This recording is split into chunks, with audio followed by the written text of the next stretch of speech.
Hello and welcome to FCS 5850. This week's topic is ethological theories, and this is Dr. Lisa Moyer. We are going to start with Darwin and his theory of evolution. Charles Darwin was born in 1809 and died in 1882. He was born into a very wealthy family, a wealthy British family. His grandfather and his father were both doctors, and as a result, Darwin studied medicine himself for a while, but then he switched to religion at Cambridge. During this time at Cambridge, he became disenfranchised. A professor of nature and wildlife recommended that he become a naturalist on the worldwide voyage of HMS Beagle. And it was on this voyage where he was hired as a naturalist that the observations he made shaped his theories. He became to believe that species evolve, that they change and evolve to meet characteristics of their environment. And he knew, or he realized, that this was shocking at the time, and it went against creationalists and the theory of Adam and Eve and how people were created. So he didn't publish his work for a while, but he found out that this guy, Alfred Wallace, was going to publish a very similar theory. And so he decided to work with him, and after 17 years, he published with him. So the theory of natural selection, eventually the origin of the species was published a year later, and that was strictly Darwin. And what he proposed was that among members of a species, there's endless variation or individuality, but only a fraction of those born in a species are born to survive and reproduce successfully. And that there is this struggle for existence. And nature kind of selects those who can best adapt to their surroundings. And he gave several examples for this after his observations, but one example the book talks about is when prey is scarce for wolves, he noted that only the fastest and the strongest actually survive. And after many seasons of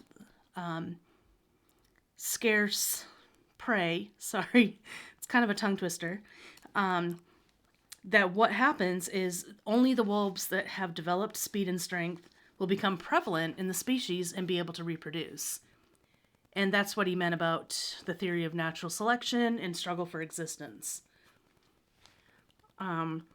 Although for humans, Darwin did not discuss a great deal.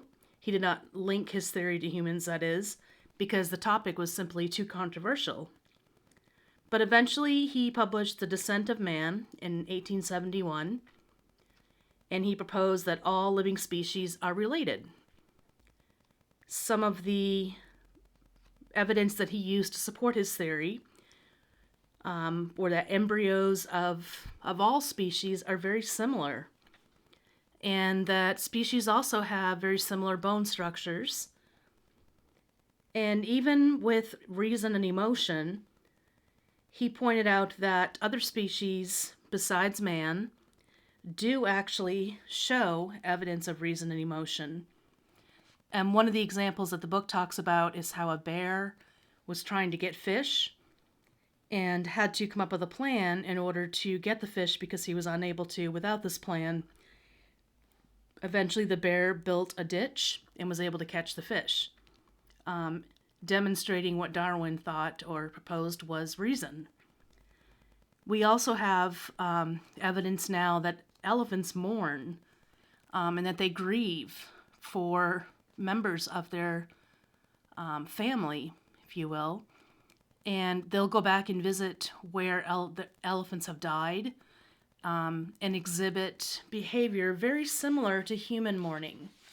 So Darwin would say that species are all the same, and hence the theory of natural selection applies to all species. In an evaluation of Darwin's work, basically today contemporary biologists believe and agree that Darwin that with Darwin, there is enormous variation within the species, and that species change only because some members survive long enough to reproduce and pass their traits on. And it was believed, even today, that Darwin was far ahead of his peers in his thinking.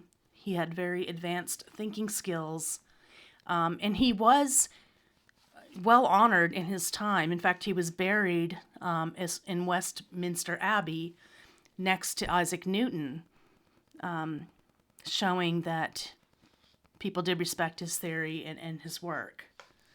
So we do tend to use Darwin's theories a lot today. It is mentioned, and it has been the basis for a number of other types of ethological theories. Modern ethology, as it has evolved today, began with Konrad Lorenz. He was born in 1903 and died in 1989.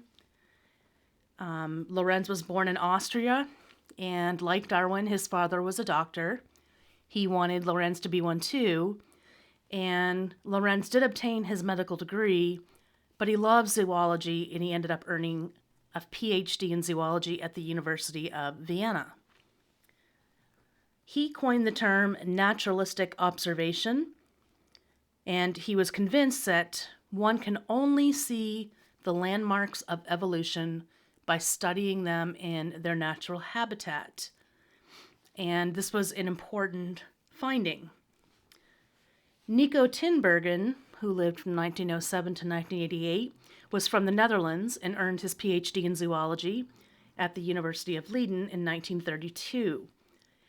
His research was actually disrupted during World War II when he was placed in prison for protesting the dismissal of Jewish professors at the university by the Germans. So that did disrupt what he was able to accomplish. But he did work with Lorenz, and the two of them came up with some terminology that is still used and is popular today. In 1973, Tinbergen won the Nobel Prize with Lorenz and von Frisch in physiology and medicine. And again, part of their work was this idea of the naturalistic observation, a type of research methodology that we use a lot in viewing humans and other species. He pointed out, or both of them pointed out, that if we only view behavior in labs or laboratories, we miss a great deal of things that go on. Important behavior like nesting, mating, territorial behavior, and even parental behavior. Ethologists are interested in instinctive behavior, which is defined as any unlearned behavior, something that just happens naturally. They would say that instincts are released by specific external stimuli. They proved this with chickens, or they used the chickens as evidence of this. And what they did was they locked up this mother hen's chicks, and she could hear her chicks' distress. And when she could hear them, even if she couldn't see them, she would run to help. But if they put the chicks in a soundproof box where she could see them, but she couldn't hear them, she didn't do anything when they cried. And so their reasoning was that it was the cry that elicited this instinctive response. That was the specific external stimuli. So instincts are species specific. It's kind of a tongue twister. Certain behavior patterns are only found in certain species, so you're not going to see the same instincts across species. And they also coined the idea, or this phrase, of fixed action patterns. And they described this as a stereotype motor component, like fighting gestures, courtship behavior, or other types of behavior that contain some type of fixed aspect. So, and they would say that fixed action pattern has an underlying drive component, or an urge to engage in whatever the instinctive behavior is. Before I turn to the next slide, I just wanted to point out, this is actually Lorenz with ducks. He was actually demonstrating the process of imprinting, which we'll talk about in a second, and how these ducks imprinted on him and thought he was their mother. And they would follow him around as though he was their mother. It's kind of a famous picture, famous idea. And I've also added, you'll see videos on YouTube, today's culture, and you'll see pictures where different species will be mothered or adopted by another species. Sometimes they're even enemies. But they would say Lorenz, I'm sorry, I forgot his name already, Tinbergen, would say that this is because of this idea of imprinting and instinctive behavior.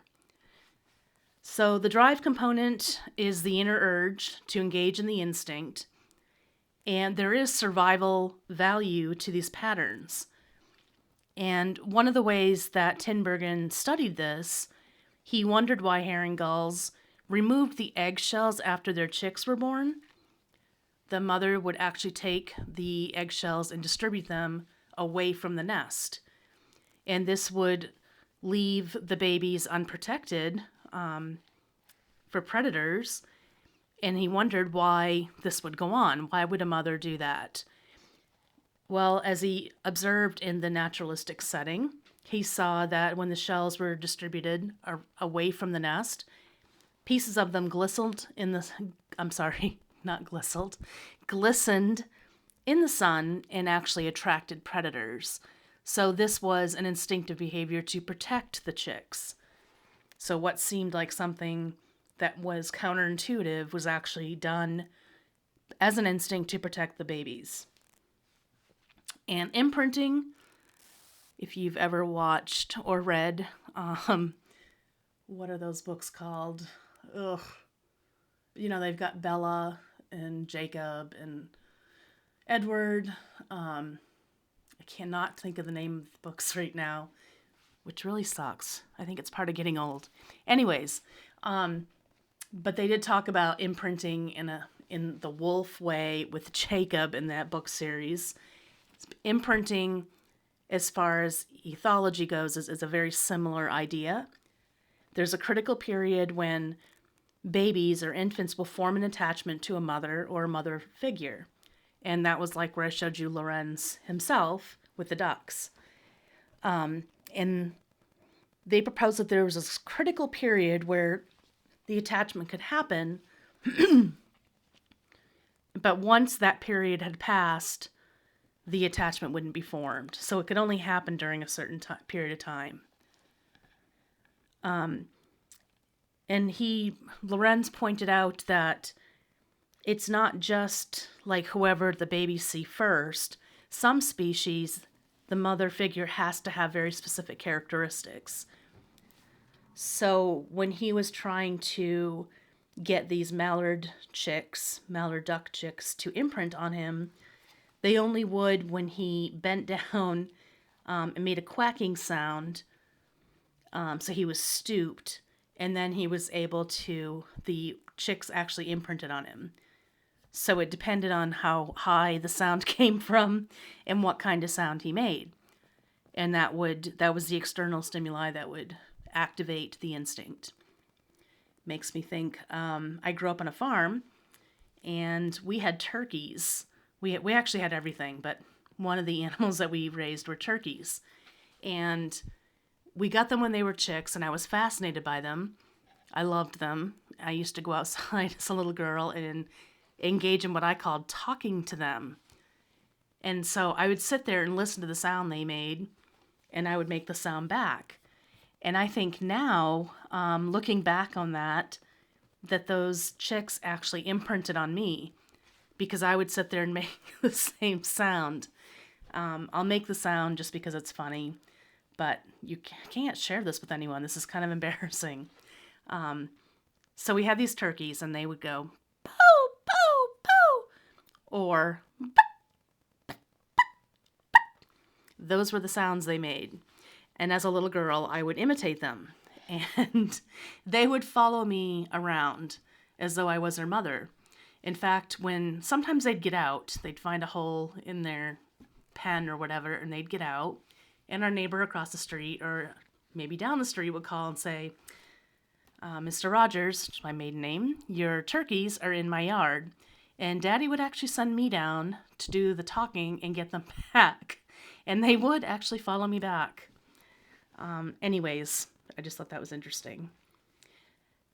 Let's see. Okay, so Lorenz also pointed out that love is evidenced among different species and that early imprinting affects sexuality. And he saw evidence of this when a bird that had actually been raised by a neighbor, had been hand-raised by the neighbor, tried to seduce Lorenz himself by putting crushed worms into his mouth. And when that was unsuccessful, he tried to put crushed worms into his ear. And this was actually that bird's, that species' customary mating behavior. So he was trying to mate with Lorenz, interestingly enough. So the imprinting is is linked with the sexuality, the mating, and the reproducing. Later on, it was found that although there is a critical period when imprinting can occur, it actually should be referred to as a sensitive period, as there's greater flexibility than previously thought. Let's see. It doesn't matter. But you do see other species exhibit behaviors that are like love. With geese, they have one partner throughout life, and if that partner is disappeared or is out of sight, the remaining partner will fly great distances trying to find them, which is kind of cool. Okay. An evaluation of ethology. So, ethology was primarily developed in Europe, and it wasn't until the 1950s, 60s, and 70s that it was actually accepted in the United States, because the United States criticized the theory for ignoring the role of environment and experience.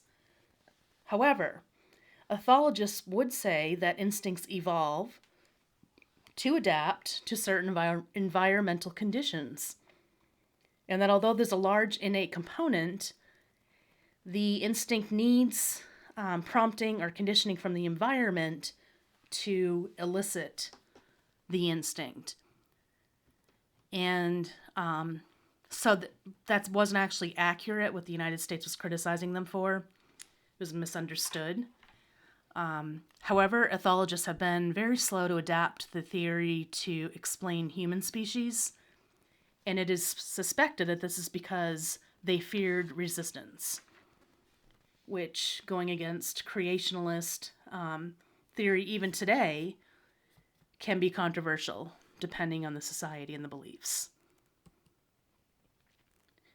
Now we will move into John Bowlby. He makes me giggle because I did my dissertation based upon his theory. John Bowlby lived from 1907 to 1990. He was born in London to a very wealthy family. During his early adult life, he taught in progressive schools, and he was even trained as a psychoanalyst when it was still new. So we'll get to Freud eventually, but Freud developed psychoanalysis, and Bowlby was trained in this area. In 1936, he was one of the first people to actually work in the area of child development, or child guidance, as it was called. This formed out of his work with orphans and hospitalized children. He formed many of his theoretical ideas after observing orphans and children in the hospital. In the orphanage, he noticed that infants and children were often left alone when orphanages were understaffed. The caretakers just couldn't provide very much emotional interaction with the children, and he noted the effect that it had on their development. And he was also concerned when toddlers were separated from their parents while being treated in hospitals. It was thought at the time that we should separate children from their parents because The parents might interrupt the routine that's necessary to treat the child, or they could spread infection. And the children would become very upset when they were separated, of course. And eventually they would stop that really upsetting behavior and go into a sort of subdued mourning period. But they still yearned for their parents. And Bowlby was very concerned by this. He wanted to make sure that children had access to their parents because he thought it was very traumatic and harmful to separate them like that. In 1952, a student of Bowlby's produced a film that was called A 2-Year-Old Goes to Hospital, and it showed the suffering of a little girl named Laura when she went to the hospital, and how being separated from her parents contributed to her trauma. But most researchers and experts at the time thought that Laura was just the typical child that was misbehaving and immature. Bowlby thought there was a different answer, and he set out to find out what that was. And that's how he developed his theory of attachment. He linked attachment and imprinting reflexes seen in animals to humans. So although it had been theorized, no one had actually done it yet. And he believed that attachment behaviors developed in order to protect children and help them grow into adults. One of the ways that he did this, or a major part of his research, was watching babies with their parents. And he noted that they always wanted to be in close proximity to the parents, and that there were reflexes that were exhibited that helped to make sure this happened.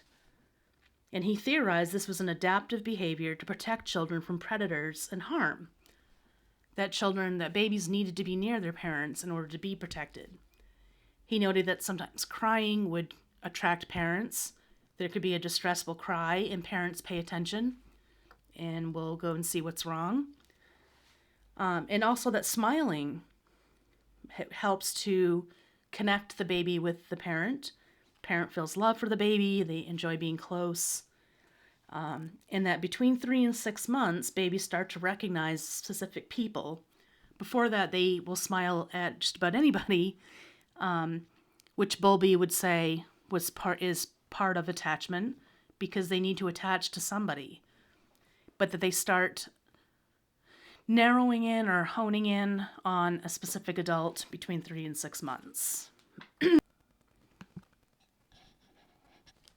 Okay, with the phases of attachment, Bowlby described 4 phases that were important to understanding how children become attached to their parents or caregivers.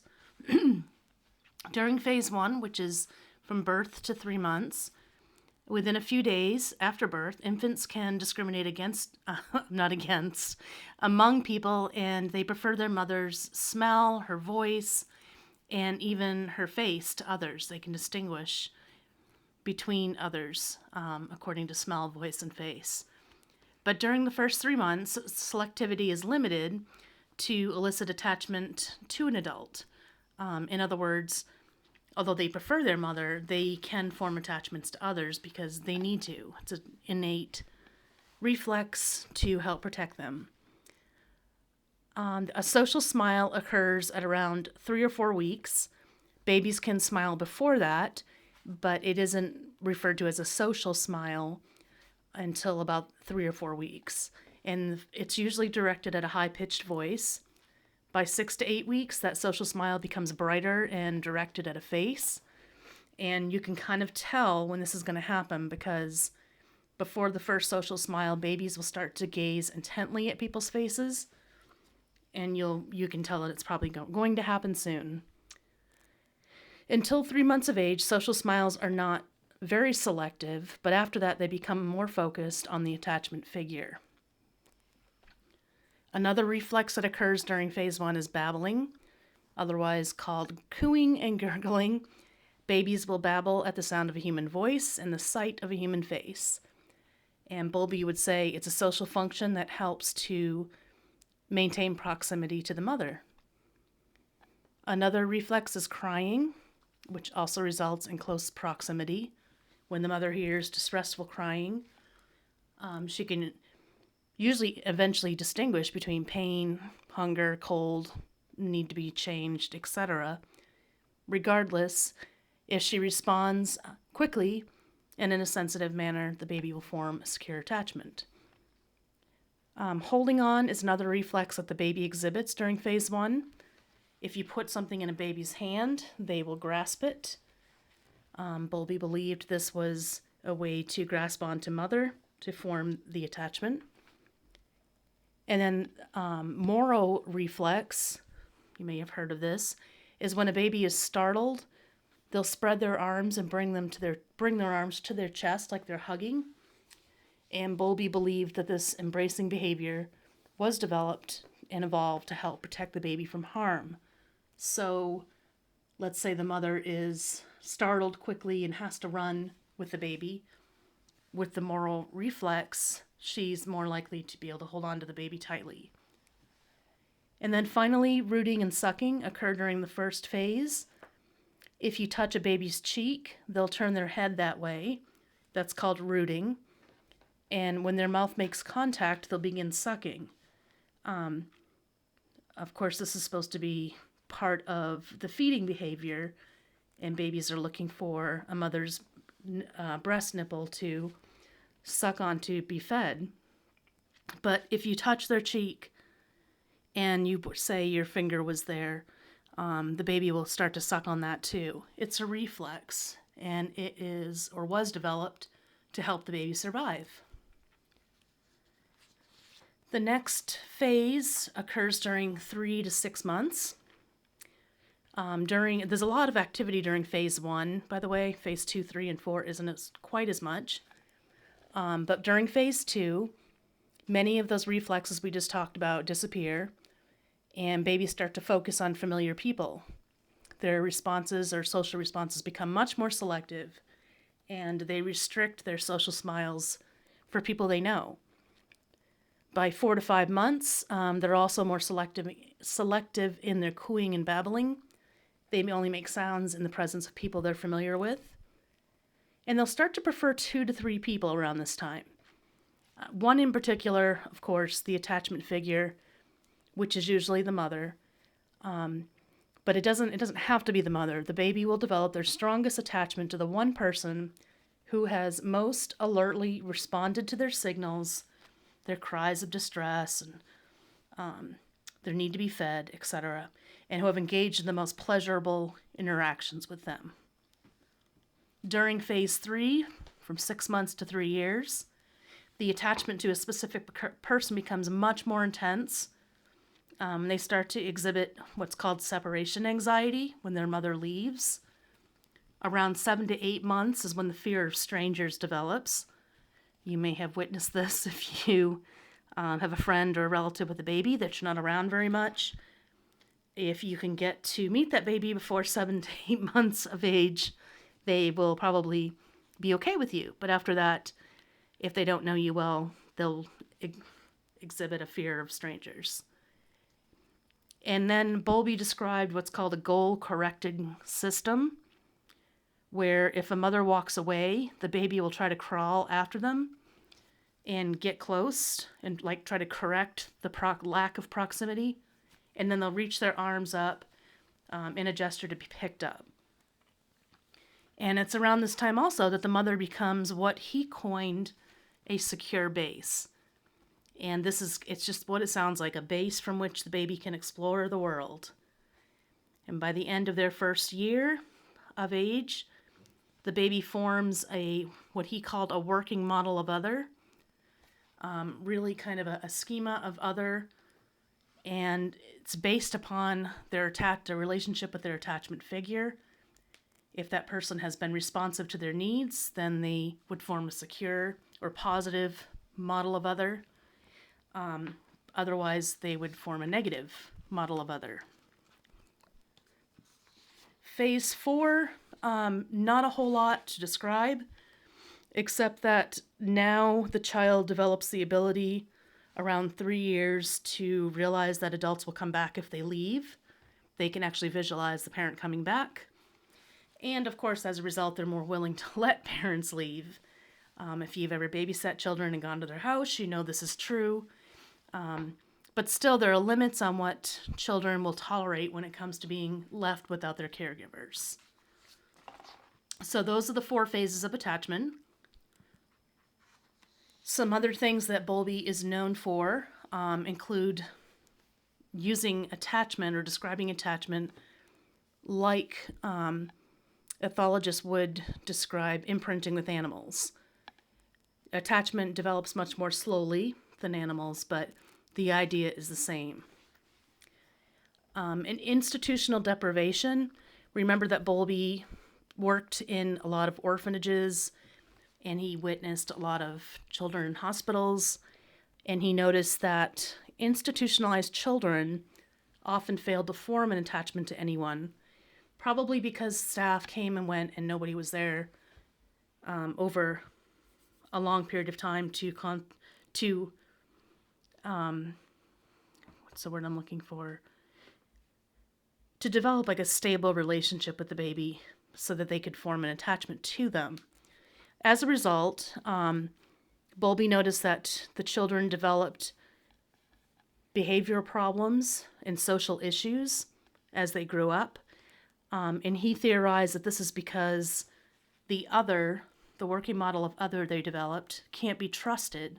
They have to trust themselves, and these children will rely on themselves for their care, and they don't trust other people, and they'll have a hard time forming positive, close relationships. Bowlby said that when the fear response started, or the fear of strangers, was when the sensitive period for attachment ended. As far as separations, Bowlby again was interested in what happened when children were separated from their parents. He noted that at first they'll protest, they'll cry and scream, they search for mother and ignore when anyone tells them she'll be back, and they reject any type of substitute care. And then they enter what he called despair. They're quiet and less active, and they look like they're in a deep state of mourning. Their hopelessness deepens, but they will still continue to look for mother.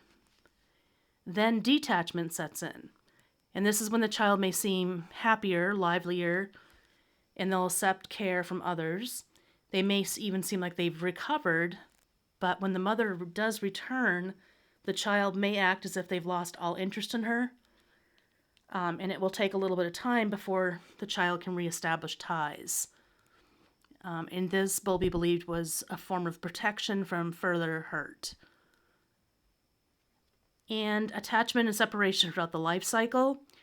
I'll talk about this a little bit more after Ainsworth, but he believed that attachment is important throughout life, and that not only do we form attachments with our caregivers, but we have a similar type of relationship with romantic partners.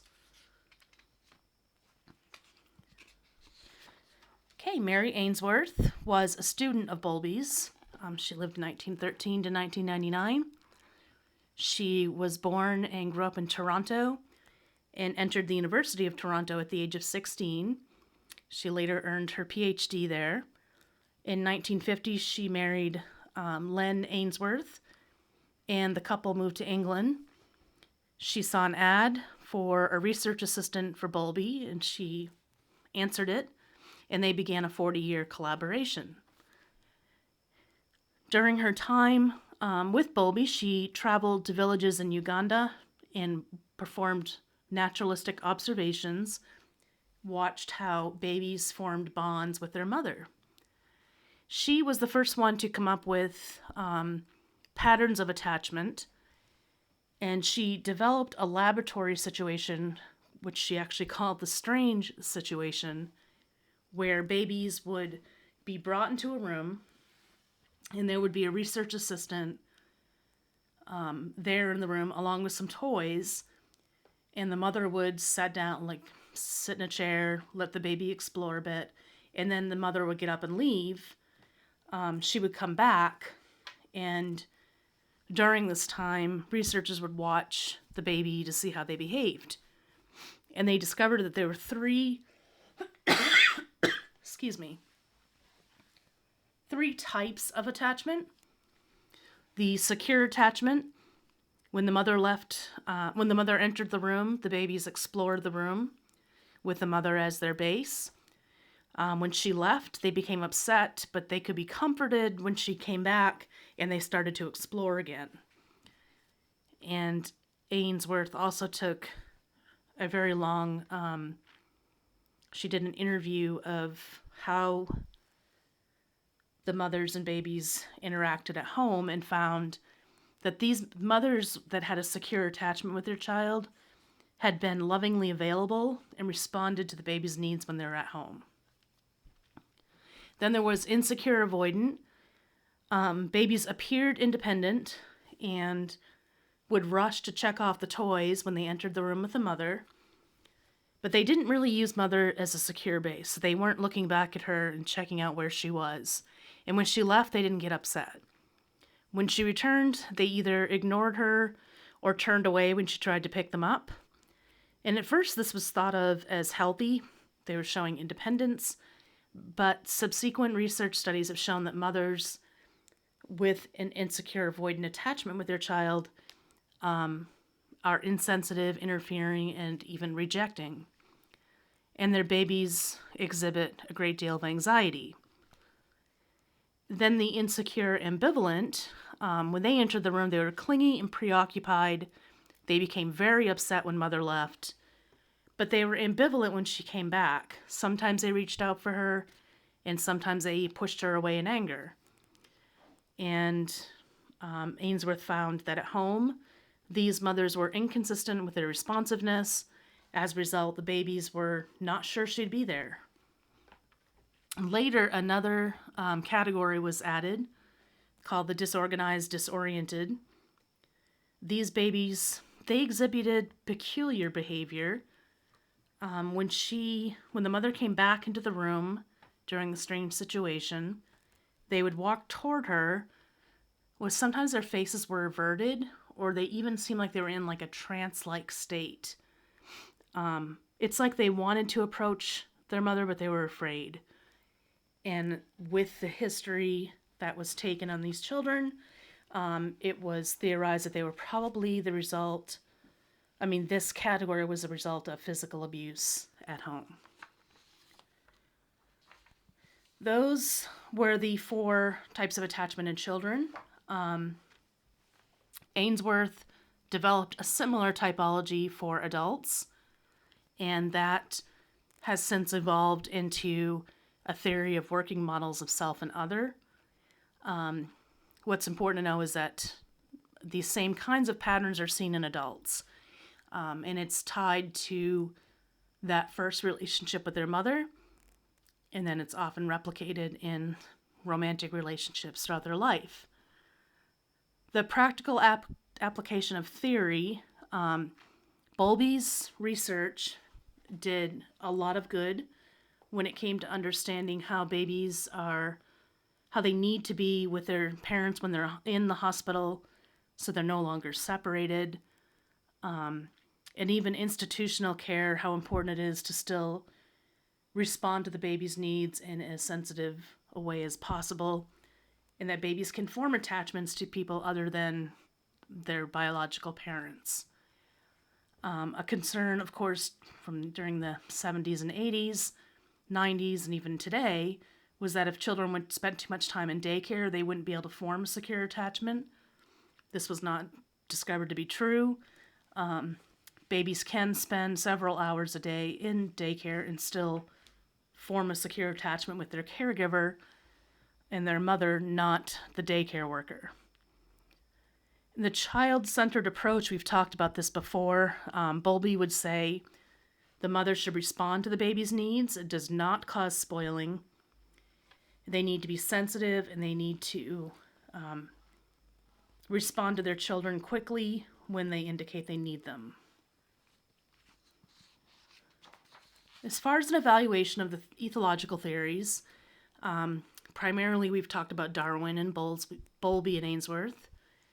Attachment theory has produced a lot of great insights. It's still applied and used today, and it has stimulated a huge amount of research It's one of the most well-known theories of child development in the world. The case of play is discussed in your textbook after the evaluation section. It's unclear exactly how play works, but we do know that it enhances cognitive capacities for children.